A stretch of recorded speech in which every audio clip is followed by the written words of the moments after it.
getting on to Amundsen, as I say, Norway's greatest hero.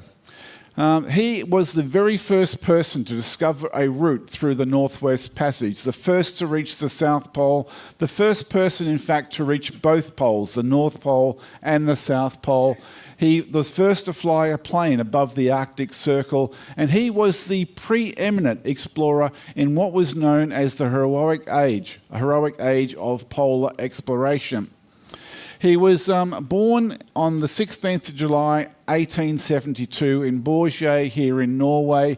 He was the fourth son of a steamship family. And they're a happy-looking bunch, aren't they? I've actually looked through hundreds and hundreds of photos of Amundsen. If you can find one where he's actually smiling, you do better than I am. There is nothing out there.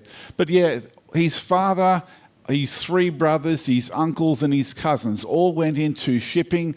Most of them became ship's captains, and he wanted nothing more than to follow in those footsteps and become a sea captain himself. But his mother insisted that she wanted a doctor in the family, and the younger son was going to be that doctor. So he was forced to stay in school and then go to university and medical college. But when he was 21 years old, his mother passed away, and he immediately dropped out of medical school, and he wanted to go away, not just have a career at sea. He wanted to follow in the footsteps of his new hero. And that man was a man by the name of Fridtjof Nansen. Now, to do justice to Nansen, I would need another 45 minutes to do a presentation into him. Another Norwegian hero, but a real hero for the whole world, in fact. He was a 12 times cross-country ski champion for Norway, and he became the very first person to cross Greenland. Now, back in those days, the idea of going to the North Pole seemed extremely difficult. People would try and build up to that by crossing Greenland. It had been attempted many, many times, and all of the people who had attempted it had started off on the west coast, which is populated, and they tried to make their way to the east coast. Robert Peary, the great American polar adventurer, had held the record for getting furthest, but that was only 160 miles into the interior of Greenland before he was forced to turn back, and his attempt had been unsuccessful. And that was less than 10% of the entire journey. But Nansen decided on a new tactic. He went to the east coast of Greenland. He burnt the ship that he had taken there, so now he had to make it across because there was no other way. He had no other choice. And he and his companions made it across all the way across Greenland in only 49 days. And they were using skis. Now, every Norwegian child growing up, as soon as you can walk, you're given a pair of skis. But back in those days, skis around the rest of the world were just pretty much a novelty. They were used for a bit of fun in ski season, but that was all. They weren't usually used for cross-country skiing or anything. And Nansen proved the effectiveness of these skis. He returned back to Christiania, which was the capital of Norway at that time, present-day Oslo, on the 30th of May in 1889. And he was such a hero that 40,000 people came out to greet him, which was 1/3 of the population of Christiania at that time. And one of the people that came down to see this great hero return to Norway was a 17-year-old schoolboy by the name of Roald Amundsen. And Nansen became his hero. Now, at the time, Norway was the junior partner in a union between Sweden and Norway. The Swedish king was also the king of Norway. But there was a lot of agitation in Norway at that time for them to become independent. A lot of people campaigning for that. And Nansen, who was very pro-Norwegian, became the focal point of those independence movements. In 1893, he decided on a quest to get to the North Pole. He designed and built a ship specifically for this purpose, which he called the Fram. And the idea was to sail the Fram into an Arctic ice pack, become embedded in the ice, and use the currents of the northern oceans to take him up as close to the North Pole as possible. Now, they got to a point where it's 84.4 degrees north, remembering that the North Pole is 90 degrees north, and that was at that time the furthest that a ship had ever been. But they still had 356 nautical miles to go. So Nansen and a companion attempted to get to the North Pole, taking a sled with them. Now, long story short, I can't really go into it in detail, but they got to the point where they went so far north there was no food that they could obtain, so they had tried to make a return. They had to endure a very harsh winter in the ice. They built a hut to stay in, and they were only saved when they came across a British expedition.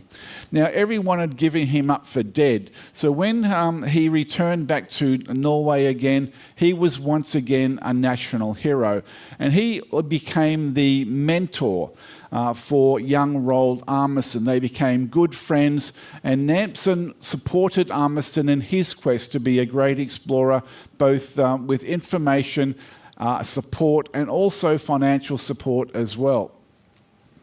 Now, Nansen went on, he met after World War I, he met a family of refugees, and he became concerned about the plight of refugees. So he became the very first advocate in the world at that time for refugees after World War I. There was millions of displaced people all around Europe at that time. He worked through the League of Nations as their first advocate to support these people, and they eventually were issued with what were known as Nansen passports.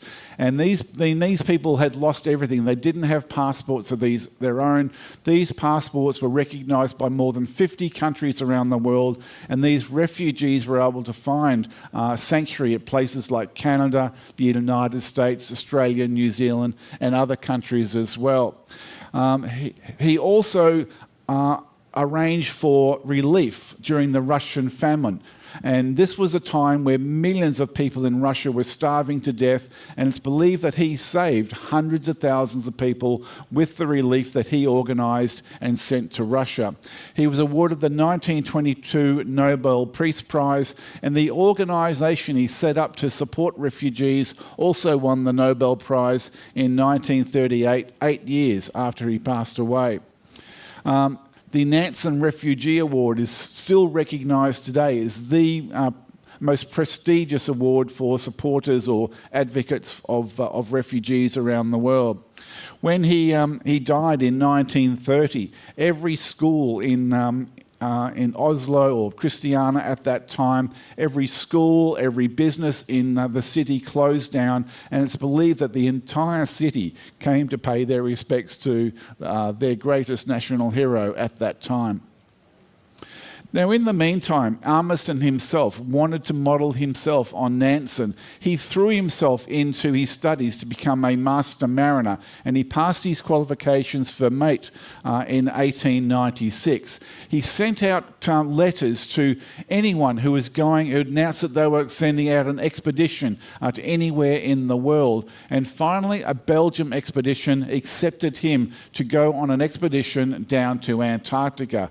And this was an expedition where Belgium at that time had colonised a lot of African regions of Africa, and they were thinking that this new continent to the south, there might be opportunities for us to colonise there as well, or have some land down there. So this expedition was going to be sent down there to map most of Antarctica, and so that the Belgians would have an opportunity to claim some of it. Now, it was an international crew, and Amundsen was only allowed to go or accepted the post as first officer on the condition that he received no pay at all. He just wanted to go on an adventure, on an expedition. Now, one of the people he met on this expedition was an American doctor by the name of Frederick Cook, who had some experience. He was one of the only people on board that had any experience in Arctic conditions. Dr. Cook he was way ahead of his time. He had spent a lot of time with the Inuit people in Canada and also in Greenland, and he had learnt from them.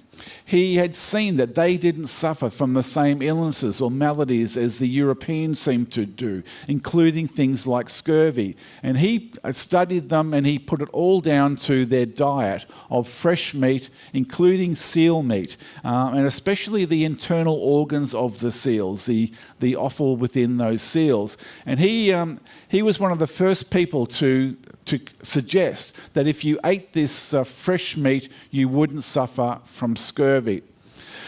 Now, while they were there, Amundsen was the very first person to ski in Antarctica. And while they were out skiing, he and Cook used to go out to try and hunt for seal. And while they did this, Amundsen realised that he could get about much more efficiently and faster using his skis than Cook could, even though Cook was experienced in these conditions in boots or snowshoes, and he kept that in the back of his mind as well. Now, the ship had gone down to Antarctica too late within the season to do much in the way of mapping. So the captain of the ship deliberately drove it into an ice barrier, and they became trapped in that ice. His idea was, we'll spend the winter down here. When the ice melts again, we'll go and do the rest of the mapping of Antarctica.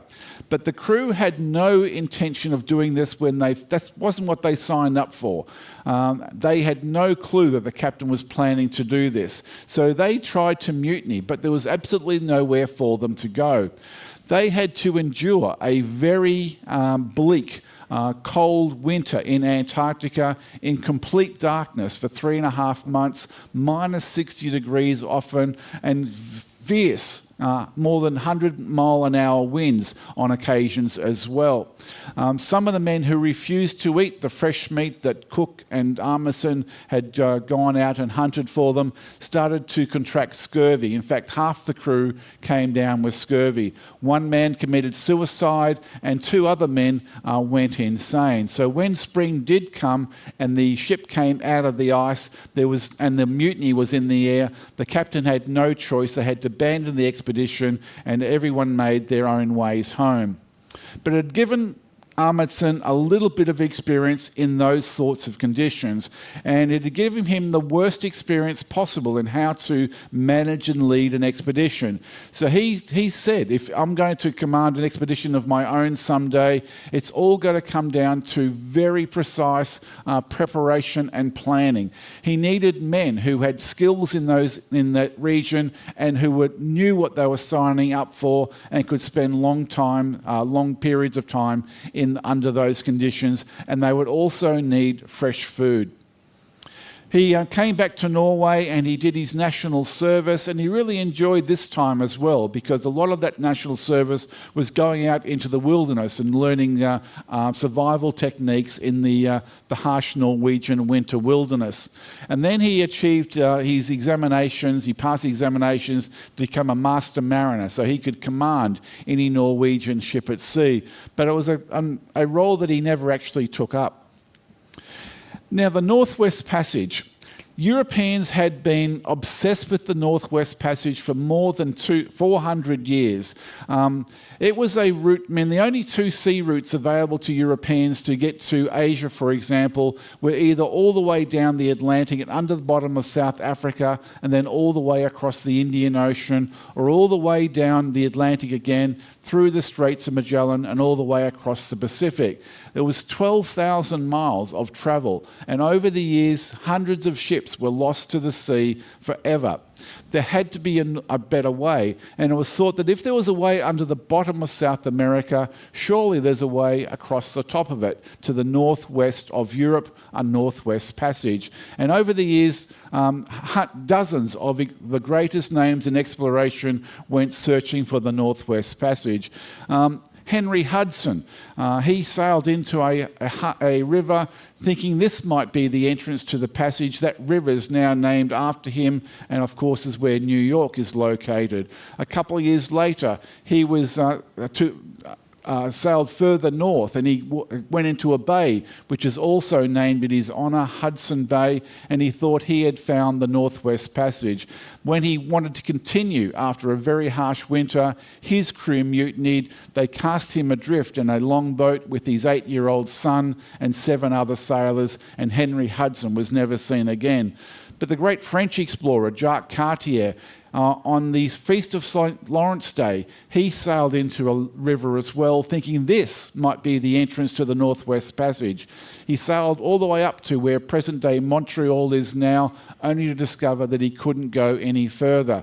And in 1845, Sir John Franklin and 129 men went searching for the Northwest Passage, and they all perished in the attempt. Now, the motivation for finding the Northwest Passage became redundant in 1869 with the opening of the Suez Canal. But because of the cost of the men and the honour of finding the Northwest Passage, it was still thought to be a very noble cause to try and this Northwest Passage, to show that these men hadn't all died in vain. But there had to also, that wasn't a noble reason, wasn't going to allow people to fund them, including scientific organisations like geographical societies. So Amundsen had to come up with a reason, a scientific reason, to go and search for the Northwest Passage. And he came up with one, because in 1823, Sir James Clark Ross, a great British explorer, had become the first person to reach the magnetic North Pole, which is in a different location to the geographical North Pole. Now, Ross surmised, he had a theory that the magnetic North Pole, which is where all our compasses point to, was not static. It would move about. Which was against all the theories of that time, and because it would move around, the charts over the years would have to be adjusted. Now, once again, that was scoffed at by scientists at that time. But Amundsen proposed that he would try and go to where Ross had discovered the magnetic North Pole, and then go to where the magnetic North Pole was now to see whether there was any change. And he was actually given some funding by the Norwegian Geographical Society. Before he decided to go, he went further north in Norway to Tromsø to do some work with the whaling and the sealing fleets up there, to try and get experience in Arctic waters.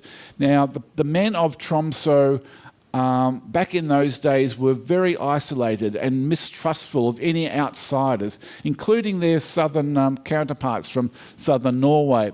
And Amundsen had to work very hard to earn the respect of these fishermen, these sealers and whalers. But eventually he gained a lot of skills through them. They taught him about what sort of vessels would be best for searching for in these Arctic waters, the design of ships, for example. And he was actually able to buy a vessel called the Joa, which was 21 metres or about 60 feet long, ideal for these sort of conditions. But he actually leased out the Joa to the most experienced captain and whaling crew, sealing crew that he could find, on the provision that he could go along with them and learn from these men. And this was a masterclass in sailing through Arctic waters. Later he installed a small motor on board, a 13 horsepower motor with just paraffin, so he could manoeuvre through the ice if necessary. And he and Nansen, who was also a scientist, developed a new type of jerky or dried meat called pemmican. Now, pemmican is very, very high in fats and also in calories, which is ideal if you're working hard in these very, very cold climates. So instead of having to stop and set up a stove and cook your food, this is things that you can just eat as you're going, making it very viable for them. The other thing he learnt while he was in Tromsø was about dog sledding. He met people who used dog sleds to haul their goods from place to place. And he was told by these people that this would be the ideal thing to be able to carry large or pull large amounts of supplies for any other expedition. And he liked the idea of these dog sleds. He recruited a crew of 6 men, and he made sure all of these men had experience in Arctic conditions. They all had different skills. There was one man who was a world championship skier. There was another man who was an engineer to take care of the motor. There was another man who was expert in hunting on the ice. All of these people had particular skills, but they all came. Part of the reason they got together was they would all multi-skill and learn each other's skills as well. Now, Nansen had gone to the King of Sweden, King Oscar, and asked him for support for this expedition from Amundsen. And King Oscar eventually agreed to donate 10,000 krona. Now, this was quite controversial in Sweden at that time because the Swedes resented the fact that these Norwegians wanted independence from Sweden. So for the King of Sweden to give this 10,000 krona was very controversial in Sweden, but it also ensured that once it had been received, Amundsen was able to receive other support, financial support from sponsors in Norway as well.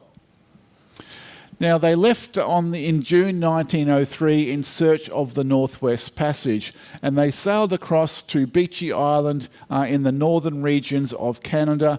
And when they got there, they realised that the position that Ross had calculated as the magnetic North Pole was south of them, and the point that their compasses were pointing at now, where magnetic north was to the southwest of where they were. So they sailed south down further, and they reached the spot where Ross had calculated that the magnetic North Pole was. But their compass, at this stage, was pointing north now. So he knew that the pole, the magnetic North Pole, was actually moving.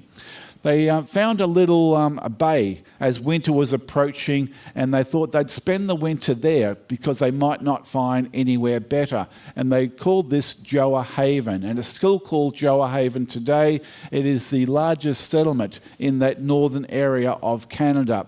And this was a very good place. It was well protected, but most importantly, what they found to their surprise, it was also on the caribou migration route. So they could just sit on their ship, the Joa, and fire their rifles at these caribou, and they had an ample supply of fresh meat. Now, those gunshots were heard by Inuit, who were also travelling behind the caribou as part of their food chain as well. And an Inuit family came to investigate the gunshots, and they got on very well with Amundsen and his crew. Now, they traded with them. Amundsen gave them things like axes and kettles and knives and things, and also metal needles, because the Inuit only had bone needles, which often broke. And the Inuit, in return, they schooled Amundsen and his men in how to survive in the Arctic. They were locked in the ice for 2 years in Joa Haven. They didn't need to be. They could have sailed out that first spring. But Amundsen decided to stay there because he was learning so much from the Inuit, including how to make igloos and things. Now, igloos are made obviously out of ice, and ice is made up of water and air. Air is very important. Air is the best insulator that you can have. So when you make an igloo and you've got all that air trapped in the ice there, where it might be minus 40 degrees outside, inside that igloo it might be a nice balmy minus 3 or 4 degrees. It's tropical. But they also taught him other skills, including dog sledding, all about dog sledding. The Norwegians had a system at the time where they just had 7 different runners going out from their sled, and the dogs would just go off that way, fanned out. Where the Inuit used teams of dog sleds in a row, and they showed them how to put the dogs in position. Which dog would be the ideal lead dog, which dogs were the strongest and should be at the back because they're pulling most of the weight of the sled. And Amundsen and his men became very, very proficient in dog sledding. They also learnt that these dogs were cannibalistic. One of the dogs died one day. He wasn't going to move, so they shot it. They butchered it, and they fed the meat to the other dogs. So these dogs were able to survive by eating other of the huskies. And that was going to be helpful for Amundsen later on down the track. But also the clothing that the Inuit wore. Now, back in those days, European explorers, Arctic explorers, polar explorers, they would wear layers and layers and layers of clothes. First of all, you'd have cotton on, layers of cotton, then you might have wool, and then over the top you might have oilskins. Very, very heavy clothing, very uncomfortable to wear. If you perspired them, if you were working hard and you perspired in them, the moisture wouldn't leave your body and would lead to frostbite. So, but these caribou furs and reindeer fur, this was different. Every fibre of caribou and reindeer fur, once again, has pockets of air in it. So while once again, a great insulator. So while it's very light, it is also extremely warm and protects you from the outside weather as well. So Amundsen made sure that he got enough of these caribou furs for all of his men. He would use that for his later expeditions. Now, while they were there, they were proficient. During the second summer, they used their dog sled skills and their caribou fur skills, and they travelled to where the magnetic North Pole was then, which was down here. So it had moved considerably from where Ross had discovered it all those years before. And as you can see, it's always moving. In 2020, it was up beside the geographic North Pole. So he'd proven that theory of Ross's. Now, they sailed out of Joa Haven after that at second spring, and on the 17th of August 1905, they sailed into the Beaufort Sea, becoming the very first people to discover a route through the Northwest Passage. They came across an American whaling vessel, and that American whaling captain came on board, congratulated Amundsen and his men as being the first people to sail through the Northwest Passage. They went to Alaska, and then this is the crew, and they went to Alaska, and then Amundsen skied 500 miles to Eagle, Alaska, which was the closest civilization, to send word back to Norway and the rest of the world of their achievement. Now, when he got there, he'd found out that only a few months before, Norway had achieved their independence from Sweden and were now a sovereign country with their own king. So he sent a telegram to the king, the new king, saying that Norwegians have achieved becoming the first people to sail through the Northwest Passage, and he became the very first hero of the independent country of Norway. And then came the race for the South Pole. Now, while Amundsen was out going through the Northwest Passage, the British had sent an expedition down to Antarctica under the command of Robert Falcon Scott. Another notable man on that expedition was the third officer, Ernest Shackleton. And these men were going to be the other two great explorers of that heroic age of polar expedition. Now, the Discovery Expedition was an expedition financed by the British Royal Geographical Society. It wasn't a naval expedition, but Scott insisted that every man there signed the Royal Navy Discipline Act. So officers had to be saluted and called sir. They had separate eating quarters and sleeping quarters to the enlisted men. It was run like a naval vessel. Now, this was foreign to Shackleton, who had come up through the merchant marine. He was much more relaxed, and he was the most popular officer aboard the Discovery.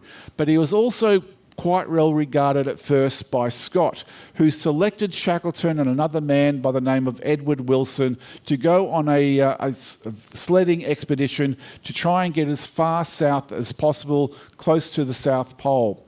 Now, they had no experience whatsoever in these sort of conditions. They wore the clothing and they man-hauled the sledge themselves. They ran out of food quite early, or got short on rations quite early on, and all of the men started suffering from frostbite and also from frostbite and snow blindness. But by far the worst impacted was Shackleton. He also developed scurvy. There were some days where he couldn't pull his own weight. On occasion, he had to lay on the sled while the other men hauled him along.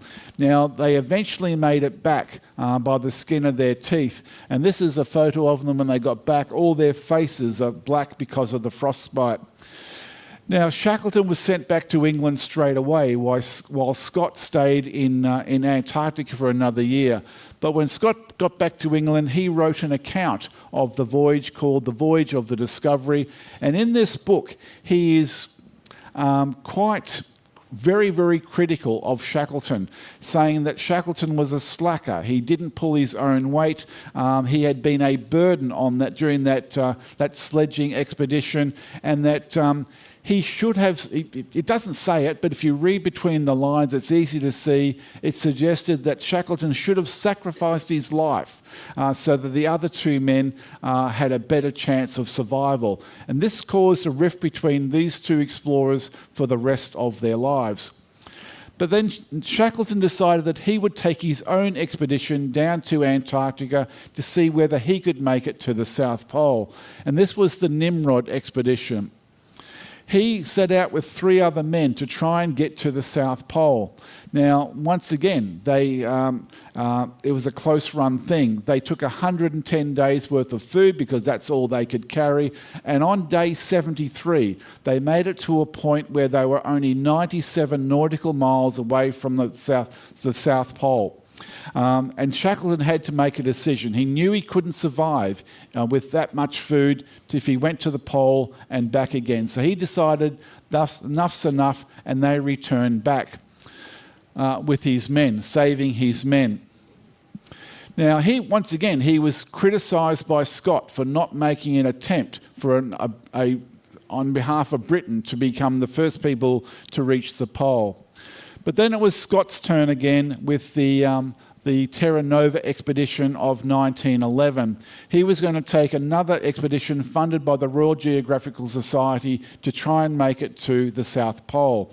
In the meantime, Amundsen had announced that he was going to attempt to become the first person to reach the North Pole. So now there was assault on both poles. But Amundsen had prepared meticulously for this expedition to the North Pole. But just before he was about to leave, news came that 2 Americans on separate expeditions had already reached the North Pole. One of them was his old friend, Dr. Frederick Cook, and the other one, Robert Peary. Now, he thought there's no point, there's no honour in being the third man there. What do I do? So his sponsorship, people started asking for their money back because he wasn't going to be the first one to reach the North Pole. Now, over the next few months and years, there was a lot of controversy about these 2 men, Cook and Peary, started arguing about whether the other one actually had made it to the North Pole. They both accused each other of lying about getting there. Cook had said that he'd got there a month before Peary. Peary accused him of lying, and there was lots of accusations going backwards and forwards in the media. It made headlines all around the world about these 2 Americans fighting about who had made it. Now, historians now agree that probably neither of them made it. Cook he didn't even get within 100 miles of the North Pole, and Peary, while he got very, very close, probably within 5 miles, his calculations were wrong, his navigational calculations, and he actually never made it to the exact point of the North Pole. But Amundsen didn't know about this at all. He decided secretly that he was going to try and make for the South Pole instead. He left at midnight on 7th of June on 1910. telling everyone that he was still going to the North Pole, but secretly he had decided that he was going to go to the South Pole. He hadn't told anyone apart from the captain of the Fram, which had been lent to him by his old mentor, Nansen. Now, Nansen wasn't even told about this. When they got to the Portuguese territory of Madeira, Amundsen called his men together and said, "We're not going to the North Pole. I want to go to the South Pole. Do you want to come with me? Or if you don't, I'm happy to send you home." And they all voted unanimously to go with him down to the South Pole. So Amundsen had to send letters to Nansen begging his forgiveness for deceiving him and asking him to still support him in this quest, especially amongst the public opinion. And which Nansen did. He also sent letters to the press saying what he was doing, and also to the King of Norway. And he sent a telegram to Scott, who by this time was in Melbourne, Victoria, Australia. And the telegram just said, "Beg leave to inform you, Fram proceeding Antarctica, signed Amundsen." And this made Scott furious, because now it was a race to the South Pole. Now, these two people had different ideas about how they would make it to the South Pole. Scott was a bit of a technophobe. He liked the idea of a mechanical version of doing it. So he had developed 3 tractors that he was going to take, and they were going to drag all his supplies all the way to the South Pole and back again. But he must have had a bit of an inkling about whether this would work or not, because at the 11th hour, he sent one of his men to Siberia to buy 8 Siberian ponies, just in case the tractors didn't work. And it turns out that neither of these options were very good options at all, and they had to revert back to the old way, British way of doing it, of man-hauling their sleds. Now, this is a way... if you ever want to lose weight, this is the way to do it. This burns up calorie after calorie after calorie. It is very, very hard work to do. And the other problem with the British expedition was that it was a mixture of science and the quest to get to the South Pole. The scientists on this expedition didn't really care about the South Pole at all, and the people who wanted to get to the pole didn't really care about the science. So Scott himself was torn between the two. He would often make decisions and change that decision within a few minutes. So there was differing priorities here. They were all going to wear European clothing, and most of the men had no experience in these conditions. Whereas Amundsen, he was going to use sled dogs and skis, and he had trained in these and prepared all of his men how to use this equipment. He had one task, and that was to reach the South Pole before anyone else. He wore the Inuit clothing, which was much more comfortable and better suited. And every man was skilled in what he was doing, and they were all multi-skilled. They all knew exactly what the task was. He was taking 19 men, whereas Scott was taking 65 men, and Scott would have to provide rations for those 65 men. The Fram eventually made it down to Antarctica until the Ross Ice Barrier. And Amundsen set up his headquarters at the Bay of Whales on the Ross Ice Shelf, whereas Scott was over at McMurdo Sound. Now, Amundsen was so prepared for this. This preparation was so well organised that his men had prepared prefabricated hut. So within 6 days of arriving in Antarctica, they had already set up his carpenters had already set up their hut, which they named Framheim. And the 19 men would stay in that hut for the winter. Scott, on the other hand, got down there and said, "We need to build a hut." And they took more than 6 weeks to build a hut for those 65 men. And the rest of the time, they spent the time on the ship travelling backwards and forwards. And that hut was segregated into officers' quarters and enlisted men's quarters as well. Amundsen decided he would set up food depots all the way along in February 1911, and these food depots were going to be at 80, 81 and 82 degrees south.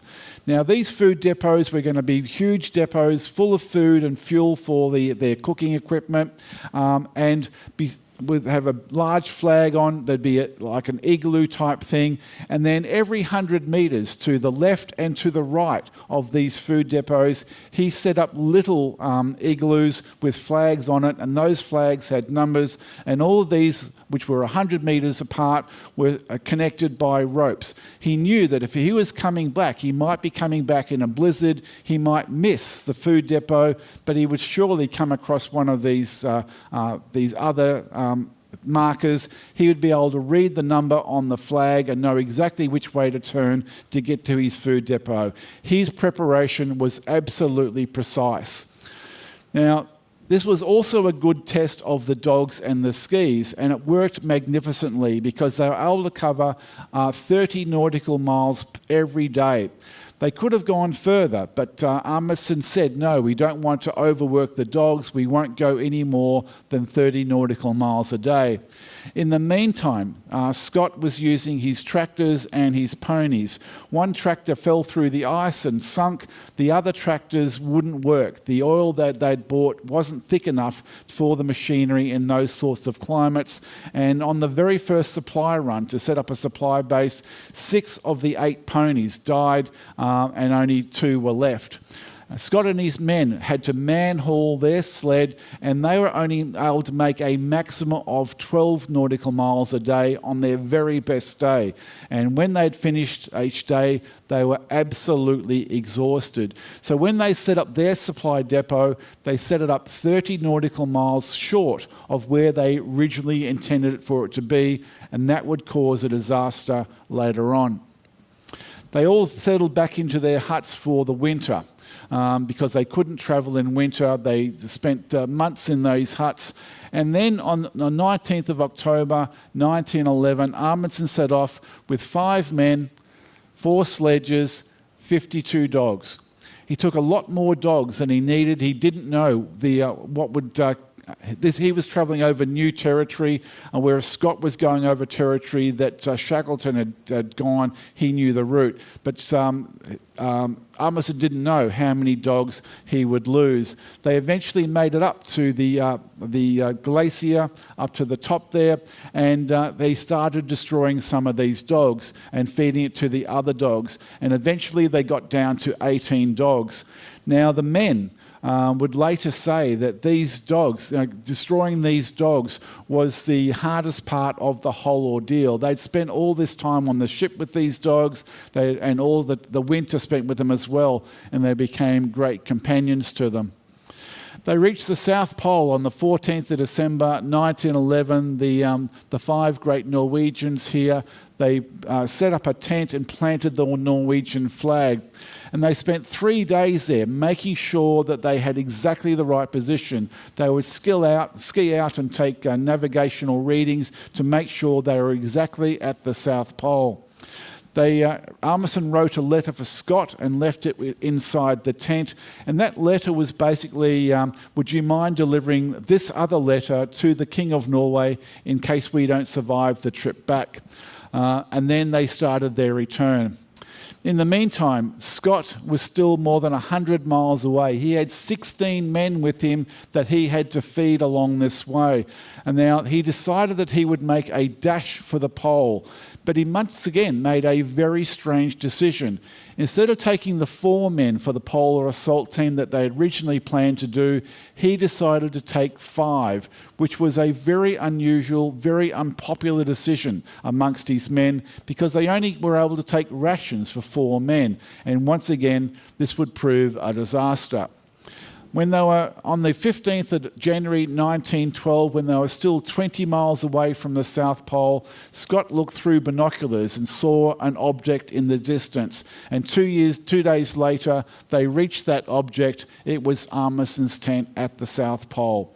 They had arrived there 34 days after the Norwegians.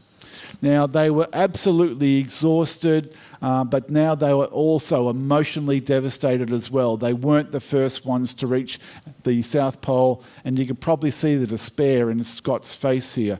But they're also suffering from scurvy, snow blindness, and frostbite as well. They were in very, very poor condition. But once again, Scott made an unusual decision. On the way back, they collected another 14 kilograms of rock samples, scientific samples. Then if you were trying to just save yourselves and get back to civilization, why would you would have jettisoned all the equipment, all the scientific, all the rocks that you'd brought along the way and just try and survive. But they didn't. They took these rocks with them, and actually later on they'd become handy for scientists. But they all perished along the way, obviously. Only 11 miles from where their food depot was, which, as I said before, was set 30 miles short of where they originally intended to have it. So it wasn't a well-organised expedition as well. These are the two routes that the men took. As I say, the route that Scott took most of it had already been mapped out by Shackleton, but the route that Amundsen took was over new territory. And not many people realise that the South Pole, is 2,830 metres above sea level, or 9,300 feet. So man-hauling these sleds or driving these dog sleds, most of the way there is uphill, an incredible distance. That's about more than a third of the way up Mount Everest. So it's a big climb. Amundsen reached Framheim Base on the 26th of January 1912, and he was 9 days ahead of schedule. He had all 18 dogs were there in very good condition. In fact, every dog and every man had actually put on weight during this on this expedition. They travelled 3,500 kilometres in just 99 days. And as I say, they'd all put on weight.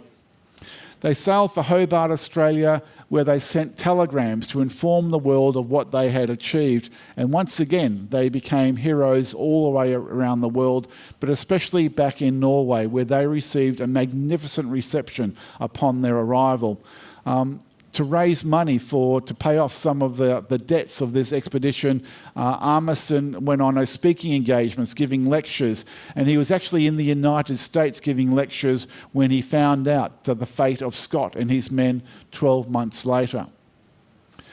He then wanted to become the first person to fly to the North Pole, so he retained his pilot's license, and he managed to raise money for 2 planes. And they decided to fire these 2 planes over the North Pole. They set off and they got up to where 88 degrees north, only 120 nautical miles away from the North Pole.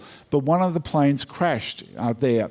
Amundsen landed the other plane nearby, but now they were stuck on the ice.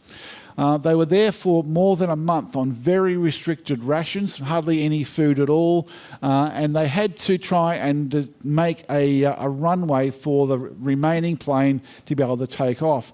They had to move 600 tons of ice during this time, as I say, with very restricted rations. But eventually they were able to cram into the remaining plane that was serviceable, and they were able to take off by the skin of their teeth. They'd been given up for dead, and once again, when he arrived, he'd returned from the dead, and he was another hero again in Norway. And then he decided to fly a hot air balloon, dirigible, over the North Pole. This was an Italian-designed airship with an Italian captain, and they were able to achieve this on the 12th of May 1926. And this is a trip from Norway to Alaska, which only took 72 hours to complete, and he became the first fully verified person to reach the North Pole, and of course the first man to reach the North Pole and the South Pole.